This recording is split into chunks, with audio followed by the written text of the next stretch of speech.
जो wifi range extender आज हम रिव्यू करने जा रहे हैं इसका मॉडल है D-Link 1325। तो बगैर कुछ देर किए अनबॉक्सिंग की तरफ चलते हैं और देखते हैं कि बॉक्स में हमें क्या क्या देखने को मिलता है। इसकी अनबॉक्सिंग बहुत ही सिंपल है। बॉक्स को हमने ओपन करना है तो अंदर से एक स्लाइडिंग ट्रे निकलेगा जिसके ऊपर हमारा D-Link का वाईफाई एक्सटेंडर रखा हुआ है। उसे उठाने पर नीचे हमें कुछ डॉक्यूमेंट्स, वारंटी कार्ड्स और मैनुअल्स देखने को मिलते हैं। इसी तरह अगर वाईफाई रेंज एक्सटेंडर की बात की जाए तो ये एक मीडियम साइज के घर या एक फ्लोर के लिए डिजाइन किया गया है। इसकी बॉडी की बात की जाए तो हमें फ्रंट पे D-Link की ब्रांडिंग देखने को मिलती है। दोनों साइडों पे हमें एयर वेंट्स देखने को मिलते हैं जहां से हवा की क्रॉसिंग होगी और अंदर मौजूद इलेक्ट्रॉनिक्स ठंडी रहेंगी। अगर हम इस डिवाइस के ऊपर नजर डालें तो हमें WPS बटन देखने को मिलता है जिसका फंक्शन हम आकर जाकर देखेंगे। साथ ही हमें LED स्टेटस लाइट देखने को मिलती है। फिर हमें रिसेट का बटन भी नजर आता है कि अगर हमारी डिवाइस की सेटिंग खराब हो जाए तो हम लोग उसे दोबारा फैक्ट्री सेटिंग पर ला सकते हैं। आखिर में हमें LED बार देखने को मिलती है जिससे हमें यह पता लगेगा कि इस डिवाइस पे वाईफाई की सिग्नल स्ट्रेंथ क्या आ रही है। इसी तरह डिवाइस के नीचे हमें एक लैन पोर्ट देखने को मिलती है जिसका इस्तेमाल हम आगे जाकर देखते हैं। अगर बैक साइड की बात की जाए तो बैक साइड पे हमें एक प्लग देखने को मिलता है। साथ ही कुछ स्पेसिफिकेशन भी लिखी हुई हैं। इसी तरह एंटीनास की बात की जाए तो हम उन्हें ओपन भी कर सकते हैं, क्लोज भी कर सकते हैं। जिस जगह हमने ये इस्तेमाल करना है उस जगह के लिहाज से हम लोग एंटीनास की एडजस्टमेंट कर सकते हैं। अब ये देखते हैं कि हमने इस वाईफाई एक्सटेंडर को अपने PTCL के राउटर के साथ या किसी और राउटर के साथ कैसे कनेक्ट करना है। इस वाईफाई एक्सटेंडर को PTCL के राउटर के साथ कनेक्ट करने के 3 तरीके हैं और आज की वीडियो में हम तीनों तरीके देखेंगे।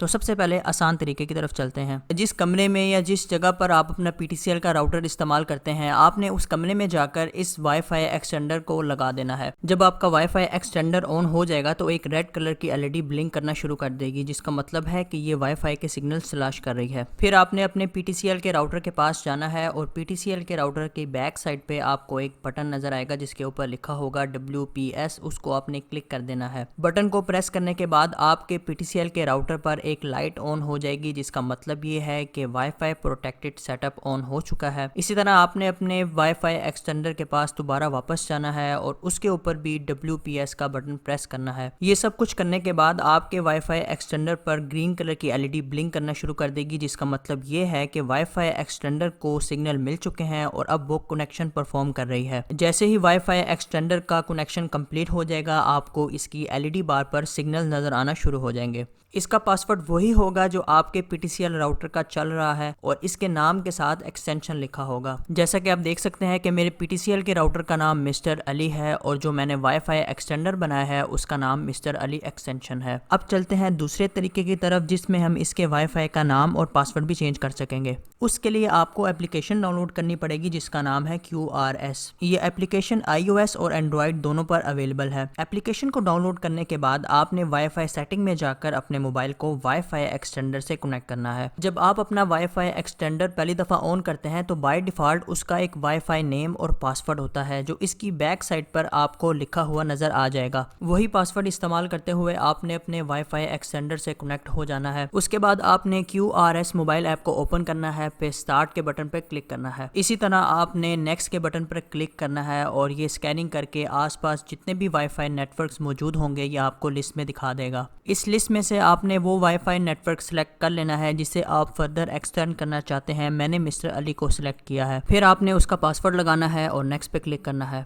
उसके बाद आपके पास वाईफाई का नाम और पासवर्ड चेंज करने की ऑप्शन आएगी जिसे आप अपनी मर्जी के साथ रख सकते हैं। इसी तरह मैंने अपने वाईफाई का नाम Flow2 वाईफाई रखा है और पासवर्ड भी चेंज कर लिया है। ये सब कुछ करने के बाद आपने नेक्स्ट पे क्लिक करना है और आपसे वो एक और पासवर्ड सेट करने का कहेगा। यहाँ पर आपने अपने वाईफाई एक्सटेंडर के लॉगिन पेज का पासवर्ड सेट करना है ताकि आपकी मर्जी के बगैर कोई भी वाईफाई की सेटिंग चेंज ना कर सके। उसके बाद आपने नेक्स्ट पे क्लिक करना है और यहाँ पर आपको सारे वाईफाई के पासवर्ड्स और नाम शो हो जाएंगे जो आपने पीछे सेट किए हैं। आखिर में आपने सेव के बटन पे क्लिक करना है जिसके बाद आपका वाईफाई एक्सटेंडर रीबूट होगा और आपकी सेटिंग कंप्लीट हो जाएगी। आखिरी तरीका बताने से पहले आपको मैं ये बता दूं कि वाईफाई एक्सटेंडर में मौजूद लैन पोर्ट की मदद से आप अपना डेस्कटॉप कंप्यूटर कनेक्ट कर सकते हैं जिसका फ़ायदा ये होगा कि आपको इसके लिए अलग वाईफाई कार्ड खरीदना नहीं पड़ेगा।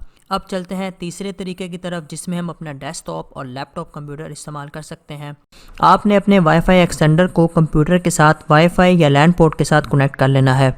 उसके बाद आपने अपने ब्राउज़र की विंडो ओपन करनी है और वहाँ पर आपने टाइप करना है 192.168.0.50। ये पेज आपको आपके वाईफाई एक्सटेंडर की सेटिंग में ले जाएगा, जहाँ पर आपको पहले वेलकम पेज देखने को मिलेगा। यहाँ पर आपने नेक्स्ट के बटन पर क्लिक करना है। उसके बाद आपने वाईफाई पे क्लिक करना है और ये स्कैनिंग करके आपको सारे वाईफाई नेटवर्क्स दिखा देगा जो इसकी रेंज में मौजूद होंगे। जिस वाईफाई से आप कनेक्ट करना चाहते हैं आपने लिस्ट है वो सिलेक्ट कर लेना है। उसके बाद आपने उसका पासवर्ड देना है और नेक्स्ट पे क्लिक कर देना है। यहाँ पर आपने अपने वाईफाई एक्सटेंडर का नाम और पासवर्ड डिसाइड कर लेना है और फिर नेक्स्ट पे क्लिक कर देना है। आखिर में आपने अपने वाईफाई एक्सटेंडर का लॉगिन पासवर्ड सेट कर लेना है ताकि आपकी मर्जी के बगैर कोई भी डिवाइस की सेटिंग को चेंज ना कर सके। ये सब कुछ सेट करने के बाद आपने फिनिश के बटन पर क्लिक करना है और उसके बाद आपकी डिवाइस रीस्टार्ट होगी और आपकी वाईफाई एक्सटेंडर की सेटिंग कंप्लीट हो जाएगी। रीस्टार्ट होने के बाद आपके पास लॉगिन पेज आएगा। यहाँ पर आपने लॉगिन पासवर्ड देना है। अपने लैपटॉप और कंप्यूटर की मदद से वाईफाई एक्सटेंडर बनाने से आपको फायदा ये होता है कि आपके पास वाईफाई एक्सटेंडर का पूरा कंट्रोल आ जाता है। जैसा कि आप देख सकते हैं कि हम यहाँ पर जितने भी ऑप्शन मौजूद हैं उनको इस्तेमाल करके मजीद डिटेल्स के बारे में जान सकते हैं। इसी तरह हम लोग इस बात का भी पता लगा सकते हैं कि हमारे वाईफाई एक्सटेंडर के साथ कितनी डिवाइसेस कनेक्टेड हैं। मजीद सेटिंग में जाकर हम वाईफाई एक्सटेंडर का नाम और पासवर्ड भी चेंज कर सकते हैं। इसी तरह हम लोग मैनेजमेंट के ऑप्शन में जाकर इस डिवाइस का सॉफ्टवेयर भी अपडेट कर सकते हैं। उसके साथ हम लोग स्टैटिस्टिक के ऑप्शन में जाकर ये भी देख सकते हैं कि हमारा वाईफाई एक्सटेंडर कितना इंटरनेट कंज्यूम कर रहा है। तो ये थे वाईफाई एक्सटेंडर बनाने के 3 तरीके। अब आखिरी बात करके इस वीडियो को कंप्लीट करता हूँ।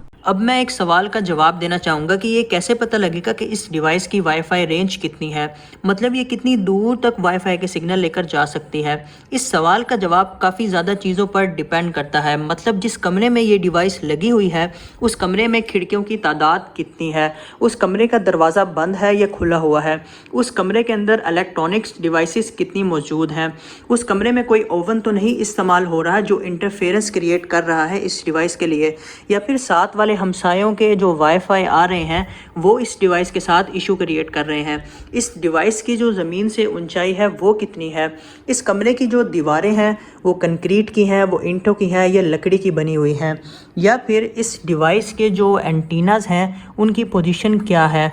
तो ये सारी चीज़ें जो हैं ये डिसाइड करती हैं कि इस डिवाइस की वाईफाई की रेंज क्या होने वाली है।